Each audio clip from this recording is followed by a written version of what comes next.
হরে কৃষ্ণা। সকল ভক্তজনকে ধন্যবাদ, প্রণাম। সকলকে অনেক ধন্যবাদ একসঙ্গে হরিনাম করার জন্য। তো আজকে অত্যন্ত আহ, পাবন তিথি। আজকে রাস পূর্ণিমা, কার্তিক পূর্ণিমা, দামোদর ব্রতের শেষ দিন। উম,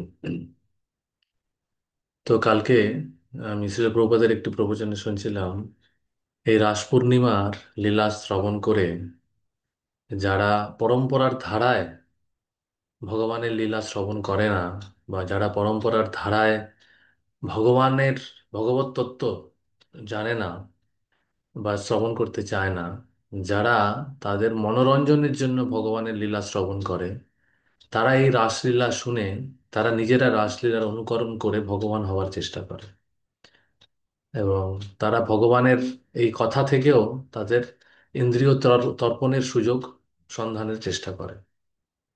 তা রাসলীলা সম্বন্ধে অনেকেরই ধারণা অনেক রকম। সাধারণ মানুষ যারা আহ, পরম্পরার ধারায় ভগবানের সম্বন্ধে শ্রবণ না করে অনেক ভ্রান্ত ধারণা নিয়ে অনেক ভুলভাল কথা বলে থাকে তারা। তা আমাদের নিজেদের দিক থেকে সেই জায়গাটা, যাতে করে তারা তাদের তাদের এই বলাটাকে আমরা প্রতিরোধ করতে পারি যদি দরকার হয়, সেই জন্য আমাদের নিজেদের জায়গাটাতে ক্লিয়ার থাকতে হবে, আমাদের নিজেরাই যেন আমরা সেইগুলো জানি। এবং সেটার ক্ষেত্রে একটা যেটা ছিল, জীব গোস্বামী উল্লেখ করেছেন যে ভগবান ভগবানের সঙ্গে রাধা রানীর বিবাহ হয়েছিল। হুম। তা সেই বিবাহের ভান্ডির বনে ব্রহ্মাজি বিবাহ দিয়েছিলেন, সেই লীলার মাধ্যমে জীব গোস্বামী এটাও প্রতিষ্ঠা করেছেন যে রাসলীলাটাতে ভগবান কোনো পরস্ত্রীর সঙ্গে রাসলীলা করেননি, একদিক থেকে তার স্ত্রীর সঙ্গে রাসলীলা করেছেন। এবং অন্যান্য যে গোপীদের কথা বলা হচ্ছে, আমরা যদি অঘাসুর বধের লীলা শ্রবণ করি, অঘাসুর বধের পর ব্রহ্ম বিমোহন লীলা যখন হয়েছিল, তখন ভগবান নিজেই সমস্ত গোপ সখা, গোপ বালক, বৎস, গোপ মানে গাভী, গোমাতা, গোবৎস সবকিছু হয়ে নিজেকে বিস্তার করেছিলেন। এবং সেই সময় ব্রহ্মার কাছে 1 বছর সমস্ত গোপালকরা ছিলেন। এবং সেই সময় পূর্ণমাসীর সাহায্য নিয়ে সেই সময়কার সমস্ত আহ, বিবাহযোগ্য যারা যুবতী কবিরা ছিলেন, তাদের সঙ্গে ভগবান তাদের সঙ্গে গোপবালকদের বিবাহ দিয়ে দেওয়া হয়। হুম। আর সেই সমস্ত গোপালকরা সকলেই ছিলেন ভগবানই, স্বয়ং ভগবান ছিলেন। তো সেই থেকে দেখতে গেলে রাসলীলায় ভগবান নিজের স্ত্রীর সঙ্গে, বিবাহিত স্ত্রীর সঙ্গেই লীলাবিলাস করেছে। হ্যাঁ। এইভাবেও আমরা বিষয়টাকে ভাবতে পারি, বুঝতে পারি। হুম। তো সুতরাং, কিন্তু কি, যেহেতু বৃন্দাবনে ব্রজে পরকীয়া ভাবের প্রকাশ ঘটেছে, পরকীয়া ভাবটাকে বজায় রাখার জন্য পরকীয়া ভাবে যেহেতু একটা আলাদাই মাধুর্যতা আছে, সেই জন্য যেটা যেটা একমাত্র চিন্ময় স্তরেই সম্ভব, যেটা জড়জাগতিক স্তরে পরকীয়া ভাব হচ্ছে সবচেয়ে জঘন্যতম একটা বিষয়। যেটা, যেহেতু জড়জগৎ হচ্ছে চিন্ময় জগতের বিকৃত প্রতিফলন। প্রতিফলনের সূত্র কি, যেটা প্রতিফলনের সূত্র যেটা আইজাক নিউটন দিয়েছেন, যে প্রতিফলক থেকে সমান দূরত্বে থাকবে প্রতিফলিত প্রতিবিম্ব, তাই না? প্রতিফলক যে বস্তু এবং প্রতিফলিত বস্তু তার সেই প্রতিফলক থেকে সমান দূরত্বে থাকবে। তাহলে সুতরাং জড় জগতে যেটা জঘন্যতম, আমি যদি উল্টো করে ভাবি, জড় জগতে এটা হচ্ছে প্রতিফলক তল, তাহলে জড় জগতে যেটা জঘন্যতম বিষয়, সেটা চিন্ময় জগতে সবচেয়ে উজ্জ্বল, সবচেয়ে আহ উৎকৃষ্ট বিষয়।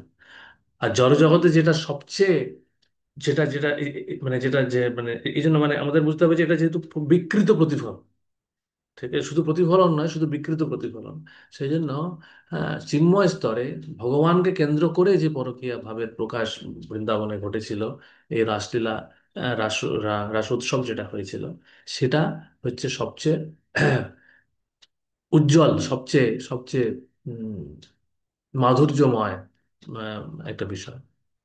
শিলা প্রভুপাদ ঈশোপনিষদের তাৎপর্য, তিনি বলেছেন যে ভগবান যে লীলাবিলাস করেন, তার মাধ্যমে তিনি আমাদেরকে তার ধামে রাসলীলার জন্য তিনি আমন্ত্রণ জানাচ্ছেন, তার সঙ্গে রাসলীলা করার জন্য। তার মানে কি? তার মানে হচ্ছে তার সঙ্গে, তার সঙ্গ নেওয়ার সুযোগ করে দিচ্ছেন আমাদের। সুতরাং সেটা আমরা কখন বুঝতে পারবো? যখন আমরা বুঝতে পারবো প্রকৃতপক্ষে আমরা ভগবানেরই অংশ। আর যদি আমরা এই বিবাহ ব্যাপারটাও থেকে আমরা বেরিয়ে আসি, তাহলেও আমরা যদি এভাবে ভাবি যে ভগবানের অন্তরঙ্গা শক্তিরই প্রকাশ তারা। ভগবান কোনো জড়জাগতিক বিষয় নিয়ে আনন্দ লাভ করতে পারেন না, কারণ ভগবান চিন্ময়। আর এই রাসলীলার বিষয়ে আলোচনা করছেন কারা? যারা হচ্ছেন সম্পূর্ণভাবে মুক্ত আত্মা, হ্যাঁ, যাদের সঙ্গে জড়জগতের কোনো রকম সংস্পর্শ নেই। যেমন সুখদেব গোস্বামী, তিনি হচ্ছেন সম্পূর্ণ মুক্ত আত্মা। চৈতন্য চরিতামৃতে, হ্যাঁ, চৈতন্য মহাপ্রভু অন্তলীলায় এই রাসলীলা আলোচনা করছেন একমাত্র কাদের সঙ্গে? যারা হচ্ছেন অত্যন্ত উন্নত ভক্ত। সুতরাং আহ, আমাদেরও এই বিষয়ে সাবধান থাকা উচিত। আমরা যদি সেই স্তরে না থাকি, আমাদের রাসলীলা নিয়ে বেশি গভীরে প্রবেশ করার দরকার নেই। কিন্তু তথাকথিত সহজিয়া ভাবের দ্বারা প্রভাবিত মানুষেরা এই এই রাসলীলার এই তত্ত্ব হচ্ছে অত্যন্ত গুহ্য তত্ত্ব। হুম।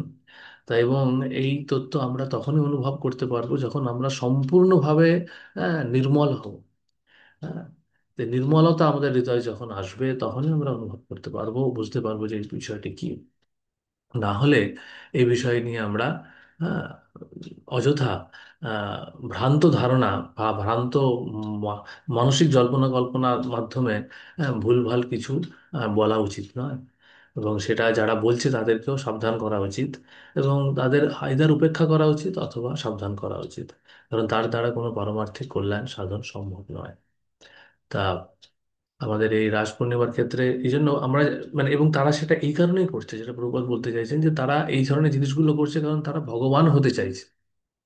এই কারণেই আমরা কিন্তু জড়জগতে এসেছি। আমরা মেনে নিতে পারিনি যে কেন শুধুমাত্র ভগবানই রাসলীলা উৎসব, মানে উৎসবের কেন্দ্রবিন্দু থাকবে, আমি কেন হব না?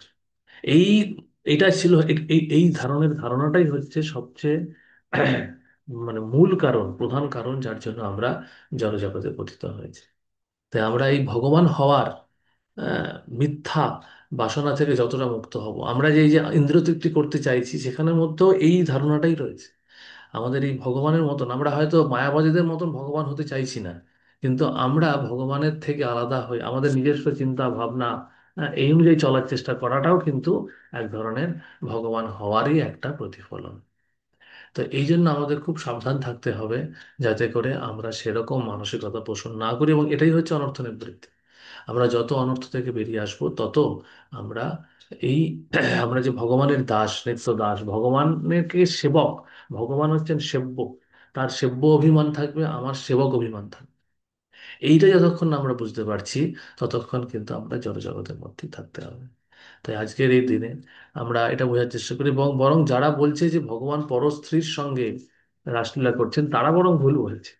হ্যাঁ, বরং তারা তারা ভগবানের যারা আমরা প্রত্যেকেই ভগবানের অংশ। হ্যাঁ, আমরা ভগবানের অংশ হওয়ার ফলে ভগবানের সমস্ত অধিকার আছে আমাদেরকে। ও, আমরা হচ্ছে ভগবানের ভোগ্য, ভগবান হচ্ছেন ভোক্তা। সুতরাং একমাত্র, হ্যাঁ,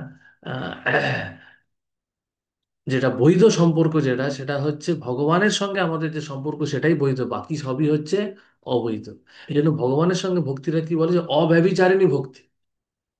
আর বাকি যা কিছু সেগুলো হচ্ছে ব্যভিচার। এই ভগবানের ভক্তিটাকে বাদ দেওয়াটাই হচ্ছে ব্যভিচার, বা ভগবানকে সরিয়ে দেওয়াটাই হচ্ছে অবৈধতা। তো বাকি যা কিছু সম্পর্ক আমরা দেখছি একদিক থেকে দেখলে সেটা অবৈধ।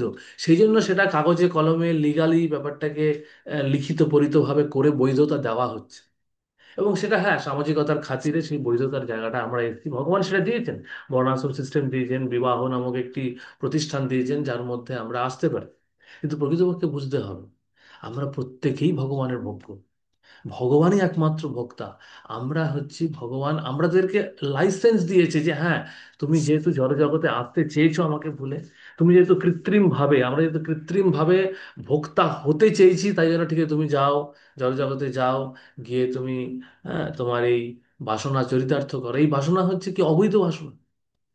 আমরা জড়জগৎকে ভোগ করতে এসেছি, জড়জগতে ভোগের মূল বিষয় হচ্ছে এই যৌন সম্ভোগ, মৈথুন সুখ লাভ করা, মৈথুনাগার বলা হচ্ছে। কেন মৈথুনাগার বলা হচ্ছে? কারাগার। এই মৈথুন নামক শৃঙ্খলে আমরা আবদ্ধ হয়ে আছি। সমস্ত কিছুর কেন্দ্রবিন্দু হচ্ছে এই মৈথুন সুখ ভোগ করা। তো সেখান থেকে শুরু হয় আমাদের পরিবার, ক্ষেত্র, হ্যাঁ, পুত্র পরিবার সন্তান সমস্ত আসক্তি শুরু হয়। আর মূল জায়গাটা হচ্ছে মৈথুন সুখ ভোগ করা থেকে শুরু হয়। সেখান থেকে আমাদের হৃদয়গ্রন্থির বদ্ধতা শুরু হয়। হ্যাঁ, তা সেটা হচ্ছে অবৈধ প্রকৃতপক্ষে একদিক থেকে দেখলে। সেটাকে আমরা আমাদের এই সুখ ভোগের বাসনাকে চরিতার্থ করার মাধ্যমে আমাদেরকে এই যে দুর্দশার মধ্যে দিয়ে আমরা যাচ্ছি, সেটা হচ্ছে আমাদেরকে বোঝানো যে আমরা একটা জবরদস্তি জোর করে কৃত্রিম একটা পরিস্থিতির মধ্যে ঢুকেছি, ঢুকে আমরা প্রবেশ করতে চেয়েছি, নিজেরা ভোগ করতে চেয়েছি, এবং সেখানে এবার ভগবান দেখছেন যে দেখো আমরা কতটা সুখ পেতে পারি। তো আজকের দিন সেটাই আমাদের আত্মবীক্ষণ করার দিন, যে প্রকৃতপক্ষে রাসলীলার মাধ্যমে ভগবান দেখাচ্ছেন যে আমি একমাত্র ভোগ। আর আমাদের সেটা বুঝতে হবে, আমরা ওইভাবে এখন রাসলীলার অনুকরণ করার দরকার নেই, কিন্তু আমরা অন্তত সেবক অভিমানে আসি। আমাদের এই ভোক্তা অভিমান ত্যাগ করে, এই কৃত্রিম ভোক্তা অভিমান ত্যাগ করে, কৃত্রিমভাবে ভগবান হওয়ার অভিমান ত্যাগ করে, মিথ্যা অহংকার ত্যাগ, এটাই হচ্ছে মিথ্যা অহংকার, সত্য অহংকারে আসি। আমরা ভগবানের সেবক, এবং ভগবানকে সেবা করার মাধ্যমে প্রকৃতপক্ষে আমরা, হ্যাঁ, এটা হচ্ছে সবচেয়ে বড় বৈধতা, এটা হচ্ছে পারমার্থিক বৈধতা। বাকি যা কিছু জাগতিক বৈধতা, সেটা একদিক থেকে অবৈধতাই।